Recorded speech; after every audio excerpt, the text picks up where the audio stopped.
Do you think that they're going to try to lock stuff back down for COVID? I know that in the last couple of weeks, that's been sort of popping back up. People are saying they're prepping it. I feel like if they did it now, I would just be like, yeah, no, I wouldn't do anything. I mean, I didn't do much before, but if now... I mean, they were the thing is that I feel like municipalities were dishing out fines and stuff I think that's how they kind of kept businesses and stuff in line, was they were like, we're going to fine you every day. But I think... I would like to think, maybe I'm too optimistic, that a lot of businesses would, especially in New York, would be like, go fuck yourself. Wouldn't you, if you had a business, you'd just be like, you're shutting not doing down, this you go, again. yeah, fuck you. I hope so. I hope small business people's... So here's the thing I never understood about COVID was that I couldn't go to my corner sporting goods store, which has one employee in it and nobody else, and buy a baseball mitt to give to my nephew for Christmas. I couldn't do that. I had to close that guy down. But I could go to Best Buy and get that. Yeah. And I could go to Target and get that. And I could order it online from Amazon that has thousands of people working inside fulfillment centers. But I couldn't go to my store at the corner of my block. There's only one person in it. And this is because of science. Don't you remember in California, it was like Santa Monica, they arrested a guy surfing by himself? That's a great point. So I had a maniac come to my house when I used to live in Pasadena.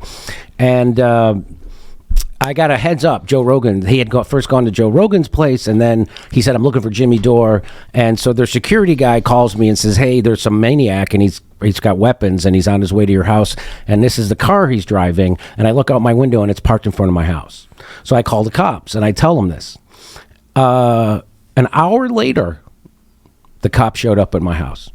But they were able to get that surfer. Yeah, but they were able to get that guy surfing. Also, there was barely any crimes at that moment. So, the cops here, they basically became bylaw officers because there was nothing for them to really do, right? Yeah. Like everything was shut down.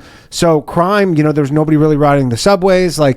They were just fining people for whatever shit. The only thing worse than a lot of crime and no cops is a lot of cops and no crime. Yeah, for sure. And then they all of a sudden, they're like, hey, we have all these new bylaws. So we were, I don't know if you were there, but there was this restaurant that would stay open on this Japanese place that we would go to all the time. And then one day, just 50 cops show up at midnight because it was a 10 o'clock curfew. No Japanese people are allowed to own restaurants. COVID only infects people after 10. Right, exactly. Exactly. It was so stupid. COVID, while being deadly, is very respectful of mealtime. This place was the best. It was in the East Village, and then so they were letting people eat there after the curfew, and then they put up this, because it was all outdoor seating, and then they put up this giant fence to just keep it going, and then they eventually got busted. But they showed up, and they're just like, they let everybody, I remember that night, because they let everybody everybody leave, and nobody paid their bills.